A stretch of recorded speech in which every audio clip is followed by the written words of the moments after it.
बिस्मिल्लाहिर्रहमानिर्रहीम।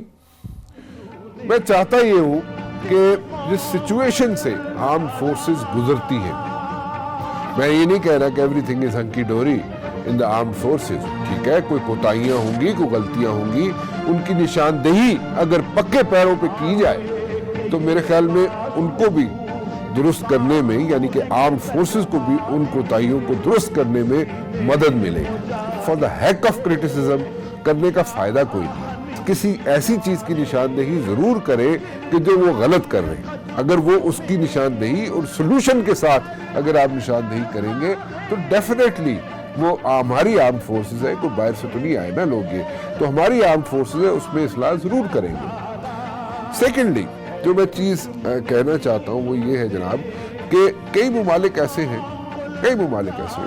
जहाँ पे मिलिट्री ट्रेनिंग जो है, यानी कि मिलिट्री में सर्व करना एक कंपल्शन है। या आपको जब ग्रेजुएशन होती है बच्चे की या बच्ची की, तो या उसको एक जगह पे कहा जाता है कि जनाब आपने साल सर्व करना है, 2 साल सर्व करना है, या आपने फलां लॉ इन्फोर्समेंट एजेंसी में, फायर ब्रिगेड में आपने काम करना है, फौज में काम करना है। वहाँ पे कंपल्शन है। हमारे पाकिस्तान में क्यों नहीं है? हम पाकिस्तान में अपने लोगों को, अपने बड़े बड़े लोग हैं, आप देखें यहाँ पे रॉयल फैमिलीज हैं, उनके बच्चे बच्चियाँ जाके एयरफोर्स में, आर्मी में सर्व करते हैं। इसमें कौन सी रॉकेट साइंस है? बिल्कुल करते हैं, और एक आम आदमी की तरह करते हैं। तो आप भी क्यों नहीं ऐसी कंपल्शन लगा देते अपने लोगों पे कि आप भी जाके सर्व करें? भाई आप पे भी कंपल्शन है, आपने साल 2 साल या whatever time span you want to come up with, आप सर्व करें जाके। आप वहां पे जाके भेजेंगे, उनको सर्व करवाएंगे, कोई कंपल्शन होगी उनको वहां पे सर्व करने के, देयर विल बी अंडरस्टैंडिंग। वो बेहतर तरीके से अंडरस्टैंड कर सकेंगे आर्म्ड फोर्सेस को कि जनाब आर्म्ड फोर्सेस है क्या। कोई बुराई नहीं है इस पे, एक सजेशन है, मानना चाहे जरूर मानना, नहीं मानना चाहते तो ना माने, लेकिन those people who are sitting in the corridors of power, they should seriously think about this thing. मतलब कई ममालिक में जाके वहाँ पे बड़े बड़े वहाँ पे जनाब लोग जाके उनके बच्चे बच्चियाँ सर्व करते हैं। Why not over here? Develop हो जाएगी अंडरस्टैंडिंग, और उसमें जनाब अगर कंपल्शन अगर आप लगा देंगे तो अच्छा है, समझ आ जाएगी। ऐसे जो हम इधर हवाई फायरिंग करते रहते हैं कि जनाब ये गलत हो गया और वो गलत हो गया और फौज ने ऐसे कर दिया और फौज ने वैसे कर दिया। नंबर 2, आगे मैं चलना चाहूँगा जनाब लाइन ऑफ कंट्रोल में जो इस वक्त सिचुएशन है, दैट्स अ सीरियस सिचुएशन। मैं पिछले तकरीबन 1 हफ्ते से कह रहा हूँ, it's a very very serious situation at the line of control, और कोई इसको सीरियसली ना ले तो मैं क्या कह सकता हूँ उसको, लेकिन इट्स अ सीरियस सिचुएशन हो गया। फेंसिंग जो इंडिया की थी, चाहे वो जनाब चिविंडा में थी, सियालकोट सेक्टर में थी, कई और 3-4 सेक्टर्स और हैं, वहाँ पे जो फेंसिंग हुई थी, वहाँ पे फेंसिंग उसने ऑलमोस्ट जो हटा दी है इंडिया ने, ऑलमोस्ट। और ये जो कॉन्स्टिट्यूशनल अमेंडमेंट्स लेके आया था इंडिया, इंडियन हेल्ड कश्मीर में 370A and all these things, उसमें जनाब उसने जो चीज़ें की हैं उसके गले भी पड़ी हुई है।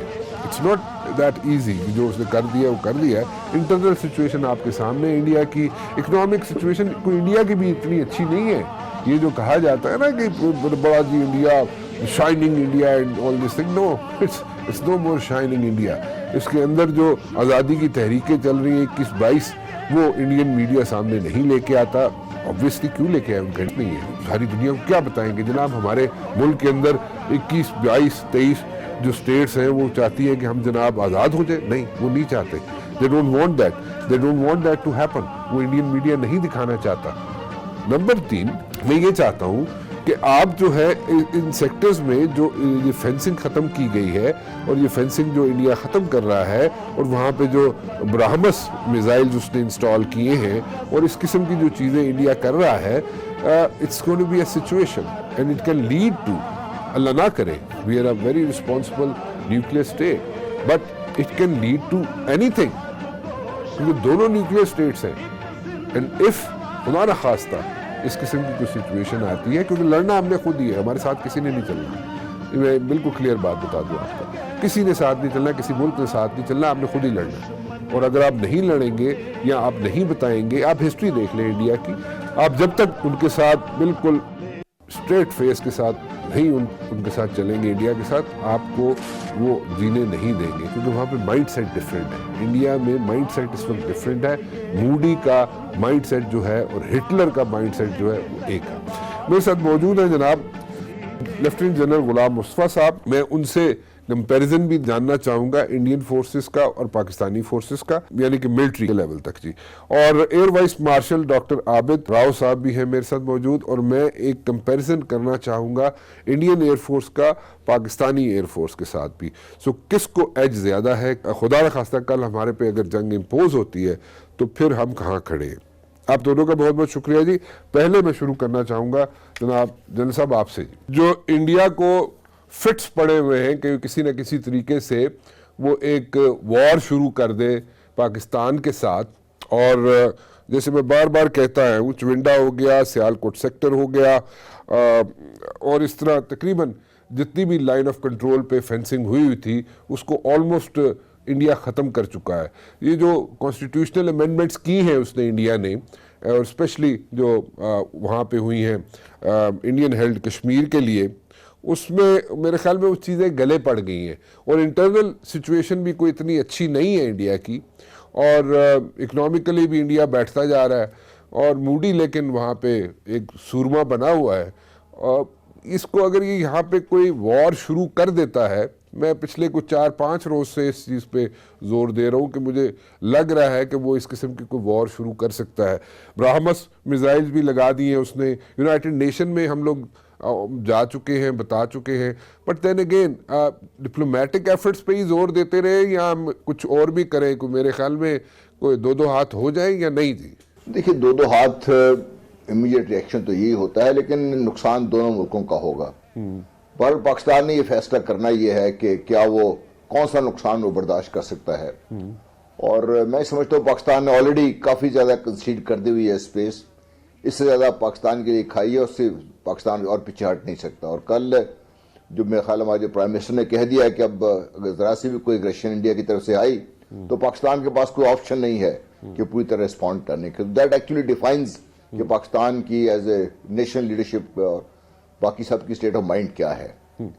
भारत के इश्यूज बहुत ज्यादा हैं। भारत के इश्यूज जिसकी आप बात करें इससे भी ज्यादा है। इशू ये है कि भारत इस वक्त जो उसका ख्याल ये था कि इंटरनेशनली वो एक बड़ी स्ट्रांग पोजीशन में है, डिप्लोमेटिकली भी, अदरवाइज ऑल्सो, वो जिन्होंने इसको इसकी शह दी थी और वो भी इससे परेशान नजर आते हैं कि जो एक्शंस लिए हैं मोदी ने गुज़श्ता, जो उनका एक मैनिफेस्टो था उसके मुताबिक वो चल रहा है उसका।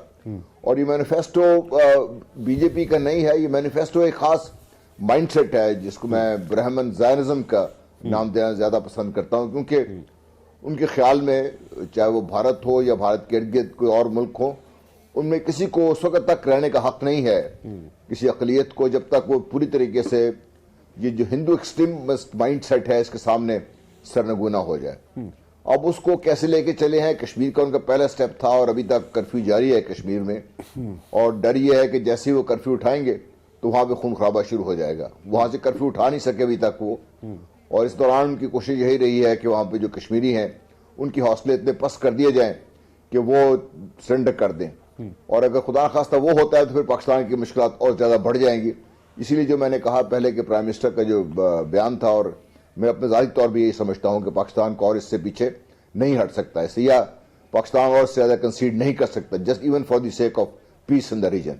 What you are saying is कि अगर इससे ज्यादा हम कंसिडरेट हुए तो हमारे जो इंटरनल कंपल्शंस हैं वो हमें फोर्स करेंगी कि हम उनको जवाब दें इंडिया को।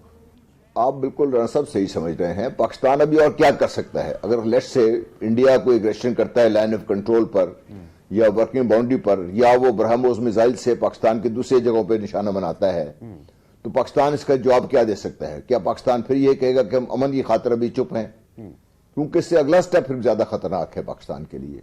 तो या तो पाकिस्तान को उससे बहुत पहले रोक लेना चाहिए था। पाकिस्तान अभी तक तो सिर्फ रिस्पॉन्स की हद तक या रिएक्टिव मोड में है इस वक्त, ठीक है, और रिएक्टिव होना खतरनाक है इन द लॉन्ग रन, चाहे वो आप पॉलिटिकली हो, डिप्लोमेटिकली हो या आप मिलिटरीली हो। ठीक। दूसरी तरफ भारत की अगर ये कोशिश ये है कि अगर वो जो अंदरूनी शोरश है या इंटरनेशनल जो भी उसके ऊपर किसी तरीके से प्रेशर डेवलप हो रहा है अपनी उसकी हमाकतों की वजह से, तो वो एक इस खिते में आग लगाकर उससे अपने सारे प्रेशर डाइवर्ट कर देगा, तो ये उसकी गलतफहमी है। क्योंकि अगर ये शुरू होता है और पाकिस्तान की रिस्पॉन्स जिस तरह होनी चाहिए वो होती है, तो फिर ये जो इम्प्लोजन भारत के अंदर से जो हो रहा है, इसके अंदर जो आग लगी हुई है भारत, वो और भड़क जाएगी इससे। अच्छा। तो भारत को भी ये बात समझ लेनी चाहिए कि अपनी अंदरूनी मामलात को वो कंट्रोल करने के लिए अगर उसको पॉलिटिकली कुछ 2 कदम पीछे हटना पड़ता है, शायद वो भी हटे, लेकिन वो नहीं हटेंगे। क्योंकि अगले दिन मैं इनका जो जनरल सेक्रेटरी है बीजेपी के, उसका बयान में सुन रहा था, किसी टीवी पे इंटरव्यू दे रहे थे वो, तो उसने पूछा कि ठीक है पाकिस्तान को सबक सिखाने हैं तो क्या तरीकाकार होगा, क्या वक्त क्या होगा उसका। तो उसने बड़े हंसते हुए जवाब दिया कि हम तरीकाकार और वक्त जो है यहां पर नहीं बता सकते, लेकिन जिस तरीके से हम 370 किया है कश्मीर में, हमें कर गुजरना चाहिए। यानी कि वो जो कुछ भी उनके जहन में है वो एक मनसूबाबंदी के तहत आगे बढ़ रहे हैं और पाकिस्तान के खिलाफ जो भी उन्होंने करना है वो कर गुजरेंगे इससे। तो अब ये सूरत हाल है पाकिस्तान के लिए, और आई एम श्योर जिस तरीके से हमारी मिलिट्री लीडरशिप और पॉलिटिकल लीडरशिप आपस में मिल रही है, और अल्लाह करे कि बाकी जो हमारी पॉलिटिकल लीडरशिप है वो भी बात समझ जाए कि इसको पाकिस्तान को अंदरूनी तौर पर कमजोर करने की बजाय पाकिस्तान को अंदरूनी तौर पर स्ट्रॉन्ग करने के लिए हमें आगे आना होगा। और उसमें जो हमारी नेशनल लीडरशिप है पॉलिटिकल होराइजन पे, उसको यकजुबान होकर खड़े होना होगा और कौम को तैयार कीजिए आप। क्योंकि अब ठीक है डिप्लोमेटिकली हमारी कमजोरियां हैं, इकोनॉमिकली कमजोरियां भी हैं, लेकिन आप इन्हीं कमजोरियों का रोना रोते रहे तो पीछे खाई में गिर जाएंगे आप लोग। ठीक, आबिद राव साहब, do you agree with general साहब या how should we go about it जी? देखिए, मैं इनकी बात से एग्री करता हूं, लेकिन उसमें मैं एक दो चीजें ऐड भी करना चाहता हूं जी। इस वक्त जो इंडिया की गवर्नमेंट है उसके बयानिए को उसकी आर्म फोर्सेस कैरी नहीं कर सकती, ये मेरा अपना ओपिनियन है। अच्छा। फॉर एग्जांपल, उनकी एयरफोर्स इतनी बुरी हालत में इस वक्त है, पिछले 72 सालों में कभी नहीं रही in comparison to Pakistan air force.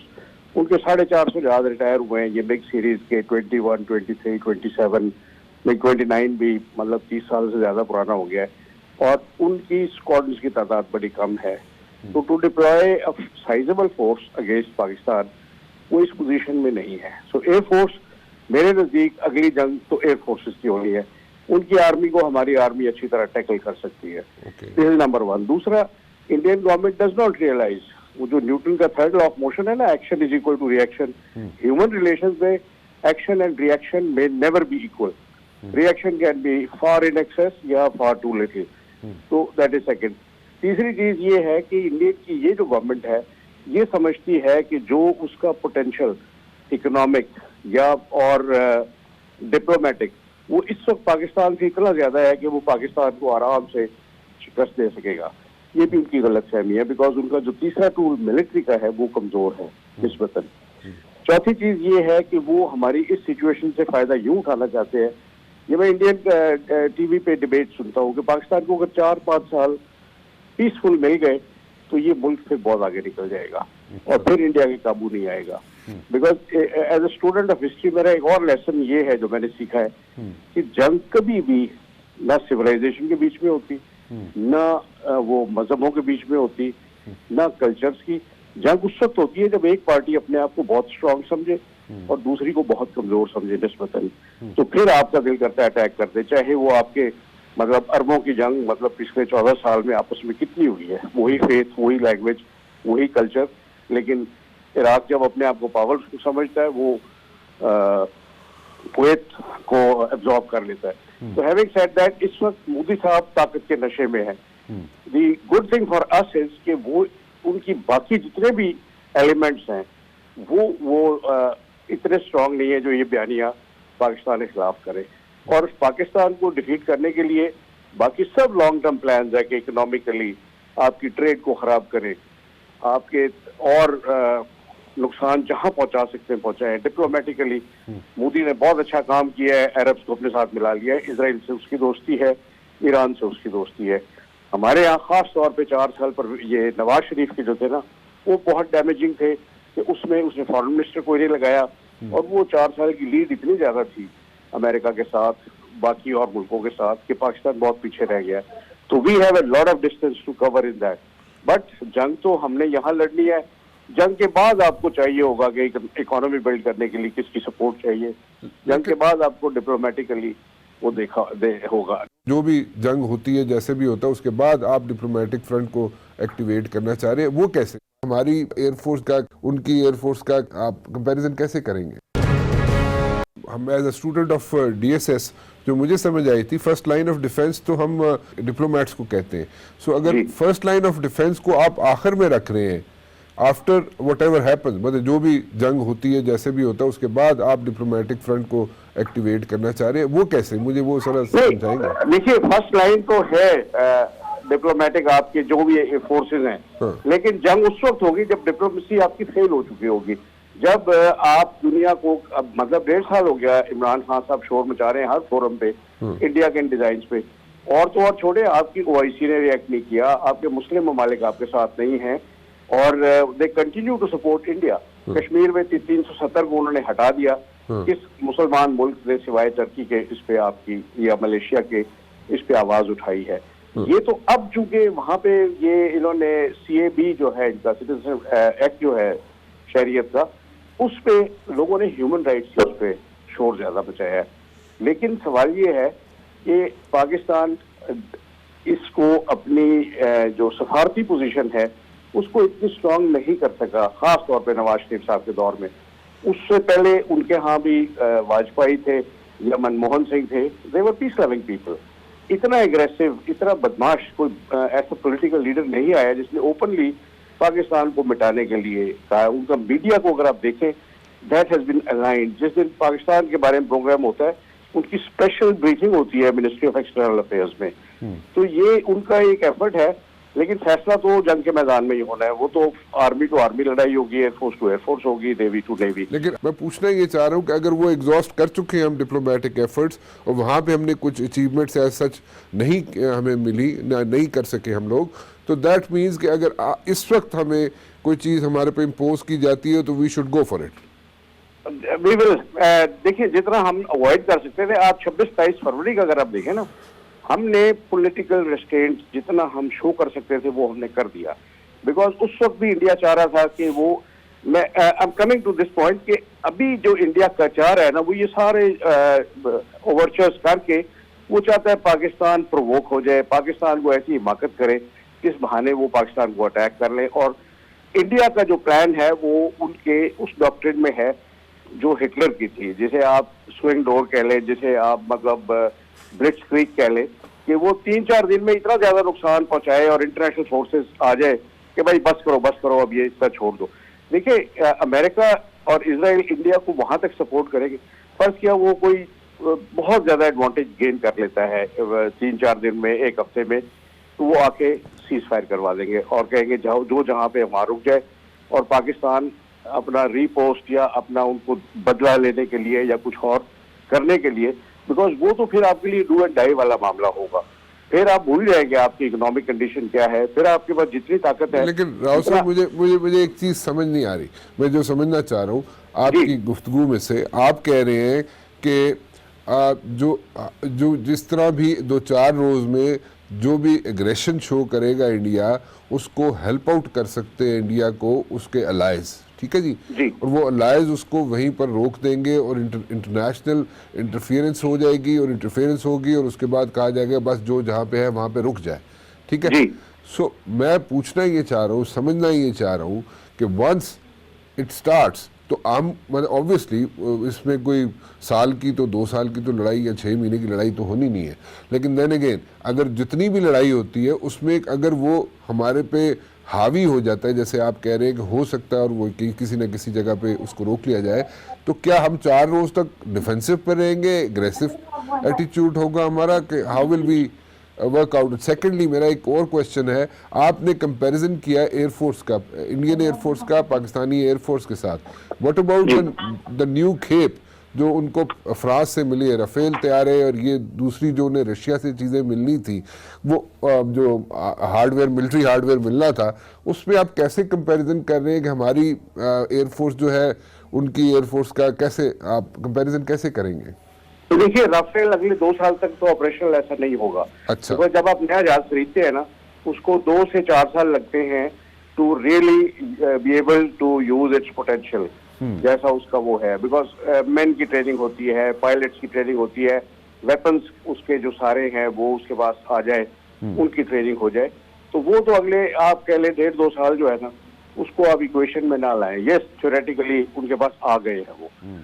बाकी जो उनकी इस वक्त हाल है उसमें और फैक्टर्स बढ़े हैं। उनकी सर्विसिबिलिटी, फॉर एग्जांपल 100 जहाज है तो उसमें से एक दिन 60 से ज्यादा नहीं उड़ सकते, 60% कह लें आप सर्विसिबिलिटी। वो उनके ये उनकी बेस्ट फिगर है, वरना 50s की भी है। वो माशाल्लाह हमारी एयरफोर्स की 80% से ज्यादा है सर्विसिबिलिटी। अच्छा, तो वो हम न्यूमेरिकल उनकी सुपीरियरिटी को इस तरह ऑफसेट करते हैं। ओके, फिर हमारी ट्रेनिंग डॉक्ट्रिन्स में कुछ ऐसी चीजें हैं जो उनके पास नहीं है, ठीक है। बाय डिजाइन उन्होंने नहीं की। तो कहने का मकसद ये है कि इस वक्त उनकी एयरफोर्स बहुत बुरे हाल में है। रिपोर्टेडली नेवी का भी उनका इतना अच्छा हाल नहीं है। तो कहने का मकसद मेरा ये है कि उनका जो मिलिट्री विंग है वो उनके पॉलिटिकल नैरेटिव को कैरी नहीं कर सकता इस वक्त। ओके, तो इसलिए वो चाहे कि पाकिस्तान को ऐसी गलती करे जिसको यूज करके इस तरह उस पर रिएक्ट करे कि दुनिया को बताया कि जी पाकिस्तान बदमाश मुल्क है, ये छेड़छाड़ करता है, इसको सजा देता है। अभी 4 दिन हुए अमेरिकन कुछ सेनेटर्स ने कहा है कि ये इंडिया का हक है कि पाकिस्तान से जो टेररिज्म आता है उसको उनके घर में जाके खत्म करे। तो ये पॉलिटिकल स्टेटमेंट्स वगैरह शो ये करती हैं कि इंडिया का एफर्ट सारा ये है कि वो अपने हर ऐसे कदम को जो पाकिस्तान के खिलाफ एग्रेसिव हो, दुनिया से उसकी एक मॉरल जस्टिफिकेशन ले ले। आप 26-27 फरवरी का देख लें, किस मुल्क ने पाकिस्तान को सपोर्ट किया? तो पाकिस्तान ने जो करना है खुद करना है, अपना इंटरेस्ट आपने खुद बचाना है। डिप्लोमेटिक एफर्ट में ये नहीं कह रहा कि हमने एग्जॉस्ट कर लिया है, लेकिन हमारा निस्बतन कमजोर है उनके एफर्ट से। और ये पिछले 1.5 साल का नहीं, ये पिछले आप 10-12 साल का कह ले। आपने पीपल्स पार्टी गवर्नमेंट ने एम्बेसडर भेजा Hussain Haqqani, who is a more Indian than any Indian. वो वहां बैठ के पाकिस्तान के खिलाफ बातें करता है, मतलब he is been our ambassador to United States. तो इस तरह ये हमने बड़ी कमजोरियां दिखाई हैं माजी में। और दूसरी पॉइंट मैं ये बताऊंगा कि पाकिस्तान को कश्मीर में भी अपना जो है स्टांस क्लियर करने की जरूरत है। हमने 72 साल में कभी इसको लैंड का इशू बनाया, कभी पार्टीशन के इनकम्प्लीट होने का बनाया, कभी हमने ह्यूमन राइट्स का बनाया, कभी मुसलमान भाइयों का बनाया। अब हम एक तरफ कह रहे हैं कश्मीर की आज़ादी, उनको हक के राय दही आप दे, ऊपर से हमारे फॉरेन मिनिस्टर साहब असेंबली में कहते हैं कश्मीर बनेगा पाकिस्तान। कश्मीर अगर आपने हक के राय नहीं देना तो ये प्री मैच्योर है नारा आपका कि कश्मीर बनेगा पाकिस्तान। आप उनको आज़ाद होने दें, फिर आप वहाँ प्लेबिसेट हो, फिर आप एग्री करें कि ये हमारा हिस्सा बनेगा, ये एक आज़ाद मुल्क बनेगा। बिकॉज 1947 में ये कहना कि उनके पास सिर्फ एक ऑप्शन है कि वो इंडिया को ज्वाइन करें या पाकिस्तान को करें, ये मेरा ख्याल है इन टुडेज सिचुएशन नहीं चलेगा। बड़ी लॉजिकल बात वो आज़ाद होना चाहें। बड़ी लॉजिकल बात है, लॉजिकल पॉइंट, बिल्कुल ठीक कह रहे हैं। तो इस चीज को हमें अब क्लियर करना चाहिए कि हम उनकी आज़ादी में मदद करेंगे या उसको अनेक्स करने के लिए एफर्ट करेंगे।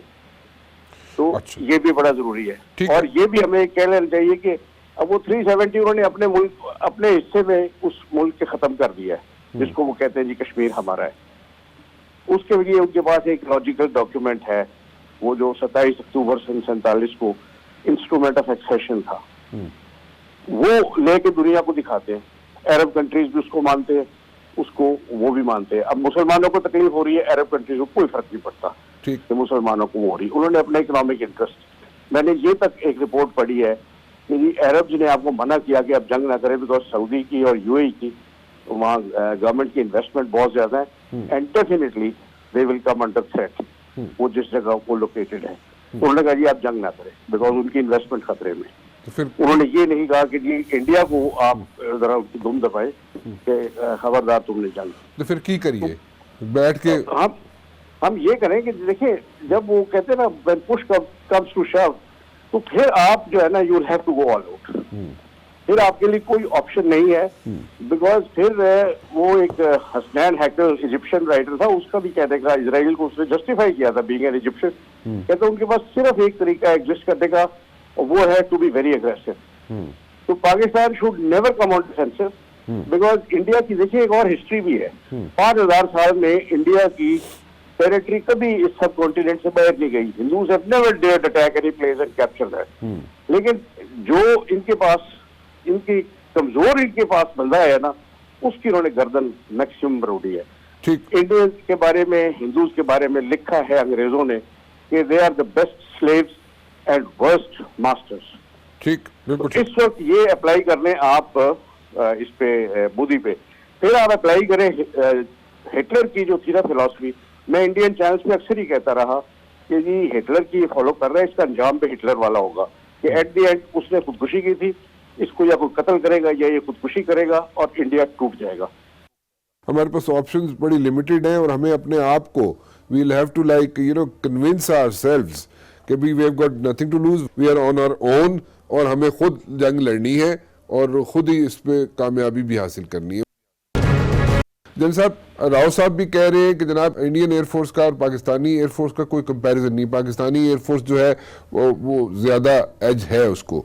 नंबर 2, वो कह रहे हैं जनाब मिलिटरीली भी मिलिट्री जो है जो इंडिया की है वो बिल्कुल इसको ऐसे कहे जो फारग है, तो वो कह रहे हैं जी फारग है। पाकिस्तान की मिलिट्री जो है वो उसके मुकाबले में इंडिया की मिलिट्री के मुकाबले में बहुत बेहतर है। सो दूसरा जो पॉइंट रेज किया है उन्होंने वो ये किया है उन्होंने कि जनाब इंटरेस्ट है कुछ मुस्लिम ममालिक के इंडिया के अंदर और वो हमें कह रहे हैं कि आप जंग ना करें। अगर वो कह रहे हैं कि हम जंग ना करें तो उसको हम कैसे लेंगे, क्योंकि वो जो मुस्लिम ममालिक हैं वो असर्ट करते हैं पाकिस्तान के अंदर। सो उसको कैसे टैकल करना है, नंबर 1। नंबर 2, जरा कंपैरिजन इंडियन मिलिट्री का और पाकिस्तानी मिलिट्री का अगर कर दीजिए जी। देखिए, एक तो है प्योर न्यूमेरिकल स्ट्रेंथ की आप बात करते हैं, तो वो न्यूमेरिकल स्ट्रेंथ इंडिया की इन ऑल स्फीयर्स हमसे ज्यादा है न्यूमेरिकल, और वो 3:1 4:1 रेशियो पे चली जाती है। इसी तरह एयरफोर्स में उनके नंबर ज्यादा है, नेवी में उनके पास एयरक्राफ्ट कैरियर्स भी हैं और सबमरीन भी हैं लॉन्ग रेंज उसकी, तो वो सारा कुछ उनके पास है। 2-3 चीजें जो समझने की है वो ये है कि एक तो है ऑन ग्राउंड रियल सिचुएशन है उनकी मिलिट्री की। पाकिस्तान अल्हम्दुलिल्लाह इस लिहाज से बहुत बेहतर है कि हमारी एयरफोर्स बहुत एफिशिएंट है, very highly trained, very aggressive, very positive oriented है। इसी तरह हमारी नेवी है, उसी तरह आपकी जो फोर्सेज हैं और एयरफोर्स और आर्मी ने तो गुज़श्ता कई सालों से आपस में मिलकर टेररिज्म के खिलाफ जंग लड़ी है, तो जो कोई किंग्स वगैरह थे वो भी खत्म हो गए हैं और ये दोनों फोर्सेज की जो मिलिट्री लीडरशिप है वो इस बैटल हार्डेड है इस वक्त, तो इसलिए ये बहुत बड़ा एडवांटेज है। आप देखिए इस वक्त पाकिस्तान का जो एक सिपाही से लेकर चीफ आर्मी स्टाफ था, they have been in the battlefield, तो उनको अंदाजा भी है किसी का, और वो दुनिया की जो मुश्किल तरीन जंग है वो लड़ रहे हैं और लड़े हैं अल्हम्दुलिल्लाह और जीत रहे हैं इससे। पाकिस्तान के अवाम इस वक्त अल्हम्दुलिल्लाह एक पेज पर हैं। मैं लीडरशिप की बात नहीं कर रहा, मैं बाकी चीजों की बात नहीं कर रहा, मैं सिर्फ अवाम की जो आम आदमी जो स्ट्रीट में है वो पाकिस्तान फौज के साथ खड़ा है। ये बहुत बड़ा एडवांटेज है हमारा। दूसरा जो बहुत बड़ा एडवांटेज ये है कि हमारे जो मिलिट्री लीडरशिप है और जो हमारी पॉलिटिकल लीडरशिप है उनका नैरेटिव पाकिस्तान है, वो कोई खास नजरिया उसको लेके आगे नहीं चल रहे कि हमने मुसलमानों का दुनिया में गलबा करवाना है कि पाकिस्तान ने पूरी दुनिया को फतेह करना है। भारत का जो इशू है वो डिफरेंट है। एक तो उनकी जो बैटल प्रिपेयर्डनेस है, जिस तरीके से आप कहते हैं इक्विपमेंट स्टेट्स हैं, और अभी जिस तरह भी राव साहब बात कर रहे थे पूरी तरह एग्री करता हूं कि वो उनकी वो हालत नहीं है।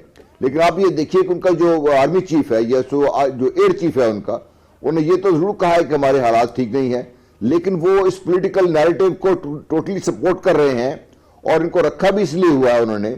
ये जो बिपिन को तो वो लेके आए नंबर 4 से पहली दफा ऐसा हुआ है कि उन्होंने एक आर्मी चीफ को नीचे से लेकर ऊपर आर्मी चीफ बनाया है, और ये जो एक चीज है और जो अभी इनका नया हायर कमांड स्ट्रक्चर आ रहा है जिसमें बिपिन साहब को उम्मीद है कि चीफ ऑफ डिफेंस स्टाफ बन जाएंगे और सारी फोर्सों को कंट्रोल करेंगे, तो एक आदमी जो ज़हनी तौर पर मोदी साहब के सोच के साथ पूरी तरह मुत्तफिक भी है, उसको आगे बढ़ा भी रहा है, तो वो कभी मोदी साहब को टर्न ये नहीं कहेगा कि हमारी फोर्सेज ये काम नहीं कर सकती, और वो कह ही नहीं रहे हैं। देखिए गुज़श्ता कई दफा उनको बड़ी सुक्की उठानी पड़ी है, चाहे वो एक सर्जिकल स्ट्राइक थी जो पहले उन्होंने ड्रामा रचाया था, या अब जो कुछ भी उन्होंने किया है, अब उनके पास जो इसको इस्तेमाल करने के लिए है वो तरीके बहुत सारे मुख्तलिफ हैं। एक तो वो जिस तरीके से डोवल प्रिंसिपल चल रहे हैं कि पुलवामा साहब किसी तरह पुलवामा का एक अटैक करवाया जाए या पुलवामा जैसा एक इंसिडेंट करवाया जाए और इस दफा भारत के अंदर करवाया जाए, जिस तरीके से उन्होंने ये बॉम्बे का किया था, इस तरीके से वो करवाने की उनमें अहलियत भी है। अब इस किस्म का कोई ऐसा इंसिडेंट होता है उसको पाकिस्तान के साथ फौरन लिंक होगा ये, और दुनिया उसको मानने के लिए तैयार बैठी हुई है। पाकिस्तान की बदकिस्मती ये है कि जो हमारा डिप्लोमेटिक ऑफेंसिव था या डिप्लोमेटिक जो हमारी एफर्ट्स थी वो एक तो डिसजॉइंटेड रही हैं, कोई फोकस्ड और सही तरीके से लेके चल नहीं सके उसको हम, चाहे वो कश्मीर का इशू है या वो पाकिस्तान का जनरल व्यू पॉइंट है दुनिया को देने के लिए, उसका नतीजा ये कि आज हम तनहा हैं। और ये एक ऐसी चीज है जो कमजोरी पाकिस्तान खुद महसूस भी कर रहा है और भारत को भी इसका अंदाजा है कि भाई पाकिस्तान इस वक्त अगर लड़ाई की सूरत हाल होती है या हालात बिगड़ते हैं तो पाकिस्तान के साथ खड़े होने वाले ममालिक में कौन से लोग शामिल होंगे। वो जो ट्रेडिशनल हमारे दोस्त हैं जिनको हम बरादर इस्लामी मुल्क कह कह के थक गए हैं उनसे, उनका तो कोई इंटरेस्ट नहीं है पाकिस्तान के साथ, उनके इंटरेस्ट भारत के साथ ज्यादा हैं। उनमें से किसी की आवाज नहीं उठी कश्मीर के बारे में, किसी की आवाज नहीं उठी जो भारत के अंदर मुसलमानों के साथ जुल्म सितम हो रहा है, किसी की आवाज नहीं उठी जो असम में मुसलमानों के साथ हुआ है। तो इसलिए पाकिस्तान अगर लड़ना है, पाकिस्तान में तनहा लड़ना है। ये अगर हमें चीज समझ आ गई तो फिर पाकिस्तान की स्ट्रेंथ बन जाएगी। इसलिए स्ट्रेंथ बन जाएगी कि जब आप किसी पे डिपेंड नहीं कर रहे, अपने आप पे पूरा अल्लाह ताला पे भरोसा करके आप चल रहे हैं, तो फिर जो हमारी सोच है या प्लानिंग है वो सारी इसी के मुताबिक होगी। और वो एक ऐसी चीज है जो पाकिस्तान की स्ट्रेंथ है इसमें।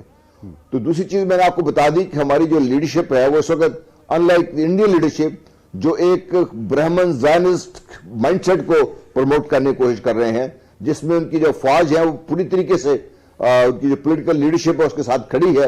वेदर प्रैक्टिकली के अंदर डू इट, बिल्कुल राव साहब ने सही कहा कि वो ऑन ग्राउंड सिचुएशन की ऐसी नहीं है। बहरहाल अब सिचुएशन जो हम देख रहे हैं, जैसा अभी आपने कहा कि और राव साहब भी कह रहे हैं, हम सब इस बात में मुत्तफिक हैं कि भारत अपने जो मसाइल हैं उनसे तवज्जो हटाने के लिए और इस वक्त जो उसको इंटरनेशनल एक सुपीरियरिटी हासिल है, चाहे वो इजराइल अमेरिका की सपोर्ट की हालत में है या जिस तरीके से हमारे अरब दोस्तों ने हमारे साथ अभी किया है लेटेस्ट, चाहे वो मलेशिया वाली समिट में जिस तरीके से प्रेशराइज करके पीछे हटाया हमें, तो उन सब को देखते हुए ये सोचने में हक बजानब है जी, वो ये सोचने में हक बजानब है अगर वो पाकिस्तान के साथ कोई खिलवाड़ करते हैं तो पाकिस्तान को खिला लड़ना पड़ेगा।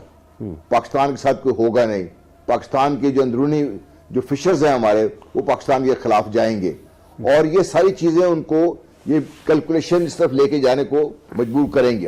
अब इसको अगर आप ओवरऑल प्लेन में देखते हैं आप इसको, और आपको ये समझ आना शुरू हो जाती है कि भाई ये पाकिस्तान की बका की जंग में आके खड़े हो गए। इसलिए मैं बार बार कह रहा हूं कि पीछे खाई है आपके पास। तो इस बका की जंग को लड़ने वाले के साथ लड़ना बड़ा मुश्किल होता है, जिसका who had nothing to lose, who had decided कि भाई इस डू एंड डाई सिचुएशन। ठीक है, डू डाई वाली सिचुएशन, तो उस सिचुएशन में आप ये कह रहे हैं कि उसमें हमारे पास ऑप्शंस बड़ी लिमिटेड हैं और हमें अपने आप को we will have to like convince ourselves कि we have got nothing to lose, one, secondly we are on our own और हमें खुद जंग लड़नी है और खुद ही इस पे कामयाबी भी हासिल करनी है। मैं जरा आसान लफ्जों में बयान करूं, ऐसा ही है ना जी जनरल साहब? जी बिल्कुल, जी बिल्कुल बिल्कुल ठीक। राव साहब कि इंटरनल सिचुएशन जो है इंडिया की, that is very tricky. Everything is not hunky dory as far as the economy is concerned in India. और फिर इस सिचुएशन को, सारी चीज़ों को वहाँ पे अगर देखें हम, उसको एनालाइज करें, तो क्या वो वाकई ये स्टेप ले भी सकता है इंडिया या ऐसी मतलब सुल्तान में ही बना हुआ है? देखिए, इंडिया की ख्वाहिश तो ये बहुत बड़ी है। अब वो कब ये हिमाकत करते हैं, बिकॉज देखिए अभी ये 1984 में जब ये खालिस्तान की मूवमेंट में क्रैक डाउन किया था इंदिरा गांधी ने, and she lost a life actually of that. उस वक्त भी मैं आपको याद करा दूं, हम we were about to go to war with them. जो इसने की पूरी तैयारी की थी इंदिरा गांधी ने, अगर उसको उसे गोली ना मारते तो we were deployed at our war sites, मतलब, और ये एक किस्म की जंग की वो उसकी थी धमकी, बिकॉज वो उसमें पाकिस्तान को सजा देना चाह रही थी। फॉर्चुनेटली वो उसकी डेथ हो गई एंड ये मामला टल गया। 87 में उसके बेटे ने यही ब्रास टैक्स के नाम पे की, जिसपे वो ज़िया-उल हक साहब का मशहूर वो अपना वो छक्का जिसे वो कहते थे कि वो जिस तरह डिफ्यूज करके आए, उसको बता के आए कि जी हम क्या कर सकते हैं। उसके बाद इन्होंने हर साल एक सेमिनार ये करते हैं इंडिया में कि क्या हम पाकिस्तान को खत्म कर सकते हैं। तो उसका नतीजा हर दफा निकलता है कि yes we can do that, लेकिन इंडिया को उसको ये कॉस्ट देनी पड़ेगी। उस वक्त से पाकिस्तान हमेशा वो कॉस्ट बढ़ाता रहा है। 98 में आप न्यूक्लियर हो गए हैं, तो अब वो कॉस्ट जो है ना, वो जब तक इधर ये मोदी नहीं समझेगा कि अनएक्सेप्टेबल है to India to go to war with Pakistan, उसके दिमाग में ये कीड़ा रहेगा। तो वो इस उसमें जोम में है कि पाकिस्तान इस वक्त इकोनॉमिकली बहुत डाउन है, पाकिस्तान कर्जों पे चल रहा है, पाकिस्तान को डिप्लोमेटिक सपोर्ट कहीं नहीं है। So this is the best time in his situation कि वो पाकिस्तान को एक इस लेवल पे ले आए कि पाकिस्तान रेजिस्टेंस ना करे। इनके जो ये मीडिया एडवाइजर थे पिछले टेन्योर में मोदी साहब के, एमजे अकबर साहब जर्नलिस्ट हैं बड़े मशहूर, उनकी किताब पढ़ी है। उन्होंने पाकिस्तान के बारे में द टिंडर बॉक्स लिखा है, जो तीलियों का घोंसला होता है। उसके एंड में कंक्लूजन में वो यही कहते हैं कि जब तक इन मुल्कों के साथ बड़ा डिजास्टर नहीं होगा, ये इंसान के बच्चे नहीं बनेंगे। रेफरेंस उसका पाकिस्तान की तरफ है। अब वो बड़ा हादसा क्या हो सकता है हमारे लिए, वो टोटल कोलैप्स है, वो टोटल डिफीट है, वो सरेंडर है, हमारी मिलिट्री कैपेबिलिटी, न्यूक्लियर कैपेबिलिटी को वो अगर किसी तरह इतनी न्यूट्रलाइज कर दें कि हम फिर इकोनॉमी तो ऑलरेडी डाउन है, तो ये उनका एक आइडियलिस्टिक ड्रीम है। तो उसमें error of judgement, Imran Khan sahab ने अपनी तकरीरों में अक्सर ये कहा था फरवरी में कि इसमें एरर ऑफ जजमेंट की कोई गुंजाइश नहीं है, बिकॉज जो स्टार्ट करने वाला है वो जरूरी नहीं कि वही खत्म करे जंग अपनी चॉइस पे।